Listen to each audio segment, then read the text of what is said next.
जिनमें सीधे सीधे उत्तर प्रदेश के मुखिया मुख्यमंत्री माननीय आदित्यनाथ जी के नाम पर 25-25 लाख रुपए प्रति व्यक्ति के नाम पर घूस लेते हुए 250 लेक्चरर्स को पदोन्नति दी गई है, जो कि पूर्णतः नियम विरुद्ध है। नियम ये कहता है कि उत्तर प्रदेश के पॉलिटेक्निक्स में विभागाध्यक्ष की पद पर सीधे भर्ती यूपीएससी के माध्यम से एआईसीटीई के नॉर्म्स को पूरा करते हुए ये भर्ती की जाएगी।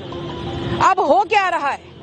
हो ये रहा है कि सीधे सीधे माननीय मुख्यमंत्री जी के नाम पर ये घूस ली गई है और यहाँ पर जो संविधान की बात करने वाले या ढोंग करने वाले भारतीय जनता पार्टी की सरकार है, वो संवैधानिक नियमों की धज्जियां उड़ा रही है। नंबर 2, जो राजकीय कोष जिसमें हम सब की मेहनत का पैसा टैक्स के नाम पर जमा होता है, इस नियम विरुद्ध हुई पदोन्नति के माध्यम से लगभग प्रतिवर्ष मोर देन 50 करोड़ का एक्स्ट्रा भार राजकीय। नमस्कार। राजनीति के मैदान में ऐसा नहीं होता है। यह रेयर किस्सा है, रेयर। कभी कभार 1 दशक में, 2 दशक में, 3 दशक में ऐसा किस्सा सामने आता है जो उत्तर प्रदेश से सामने आया है। साली जीजा के पीछे हाथ धोकर पड़ गई। जीजा का राजनीतिक कैरियर बर्बाद करने पर तुल गई। कौन है वह साली और कौन है वह नेता? कौन है वह जीजा? सुनिए, मजेदार किस्सा है, पूरा सुनिएगा। 2-3 दशक पीछे चलिए। उत्तर प्रदेश में जातीय राजनीति का दौर था। दौर अब भी है, पर उस समय ज्वार ज्यादा था। एक नए नए नेता उभरे। नाम था सोनेलाल पटेल। अपनी जाति की राजनीति करते थे। जिंदगी में कभी चुनाव नहीं जीत पाए, लेकिन उनकी बेटियों के बीच तकरार और राजनीति का खेल ऐसा कि सोनेलाल पटेल जहां भी होंगे दुखी होंगे, खुश तो हो ही नहीं सकते। केंद्र की सरकार में मंत्री हैं अनुप्रिया पटेल, आप जानते होंगे। 2014 से लगातार अभी तक बनी हुई है। बीच में कुछ समय नहीं थी। जब से मोदी जी सत्ता में आए हैं, अनुप्रिया पटेल केंद्र में लगभग मंत्री बनी हुई है। सोनेलाल पटेल ने जो पार्टी बनाई थी उसका नाम था अपना दल। उसी अपना दल की नेता हैं अनुप्रिया पटेल और उनके पति हैं आशीष पटेल, जो योगी सरकार में मंत्री हैं। पति योगी सरकार में और पत्नी मोदी सरकार में मंत्री। अनुप्रिया पटेल की छोटी बहन है पल्लवी पटेल और अनुप्रिया और पल्लवी पटेल की माता जी कृष्णा पटेल। अब राजनीति का अखाड़ा ही ऐसा है कि भाई भाई में नहीं पड़ता, बहन बहन में नहीं पड़ता, और यहां तो बेटी का मां से नहीं पट रहा है।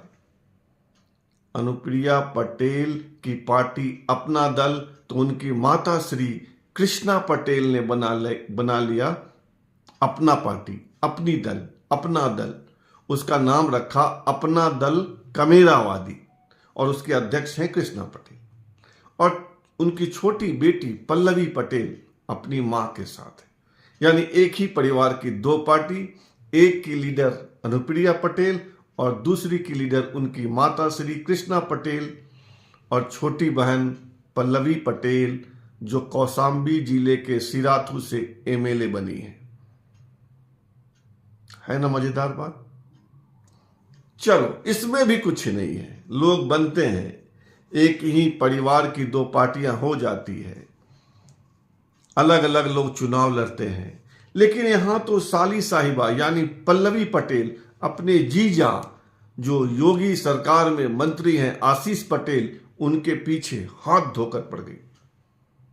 2 दिन पहले पल्लवी पटेल ने विधानसभा में आरोप लगाया।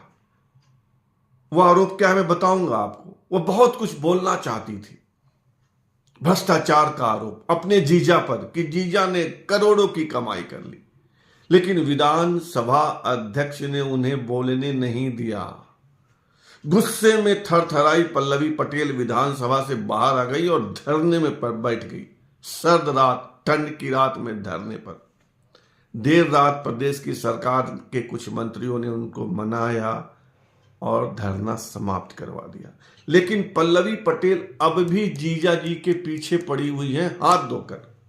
वे कह रही हैं कि उनके जीजा श्री, हालांकि उन्होंने नाम नहीं लिया है, मैं नाम ले रहा हूं, उनके जीजा श्री आशीष पटेल जो योगी आदित्यनाथ की सरकार में प्राविधिक शिक्षा मंत्री हैं, उन्होंने पॉलिटेक्निक कॉलेजों में सारे के सारे व्याख्याताओं यानी लेक्चरर्स को एचओडी बना दिया।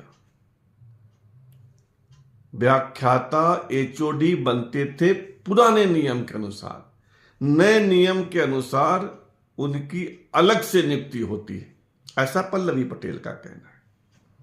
पल्लवी पटेल कहती है कि उनके जीजा जी ने 25-25 लाख रुपए लेकर व्याख्याताओं को एचओडी बनाया। ऐसे 250 लोग एचओडी बनाए गए और प्रति व्याख्याता 25 लाख की वसूली हुई। अगर आप हिसाब लगाएंगे तो लगभग 60-62 करोड़ रुपया होता है। तो करोड़ों की कमाई जीजा जी ने की। इससे दो नुकसान हुआ, एक तो राज्य की सरकार को चूना लगा और दूसरा नुकसान कि इसमें आरक्षण के नियमों का ख्याल नहीं रखा गया। पल्लवी पटेल अब भी भिड़ी हुई है और जीजा जी कह रहे हैं, मैं सुनवाता हूं आपको वीडियो, सुन लीजिए क्या कह रहे हैं। प्रायोजित लोगों के बारे में कोई बात करने की आवश्यकता है? टाइमिंग देखिए, उत्तर प्रदेश में फार्मेसी में एक बड़ा नकल का काम होता था। मैंने उस पर बड़ा ब्रेक लगाया और ब्रेक लगाने के बाद अब केवल सरकारी कॉलेज ही सेंटर बनते हैं। कुकुरमुत्ते की तरह कॉलेज खुलते थे, उन पे ब्रेक लगा दिया। तो निश्चित तौर पे लोगों के हित प्रभावित होंगे। तो जब हित प्रभावित होंगे तो किसी ना किसी को पकड़ेंगे। साजिश? आपको भ्रम है किसी प्रकार का?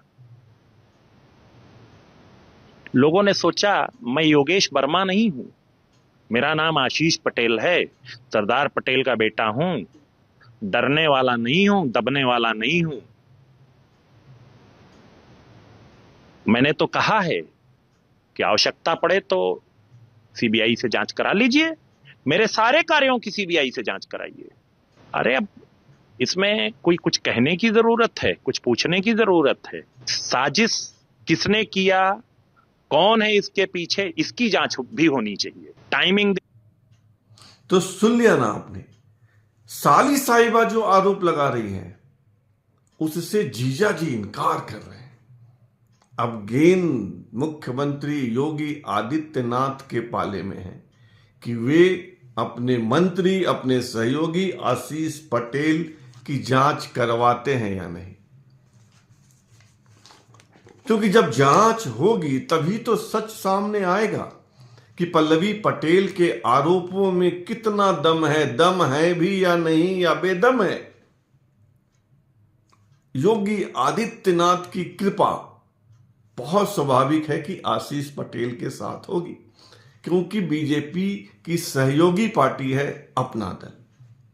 लेकिन किस्सा है ना मजेदार, साली अपने जीजा के पीछे ही पड़ी हुई है।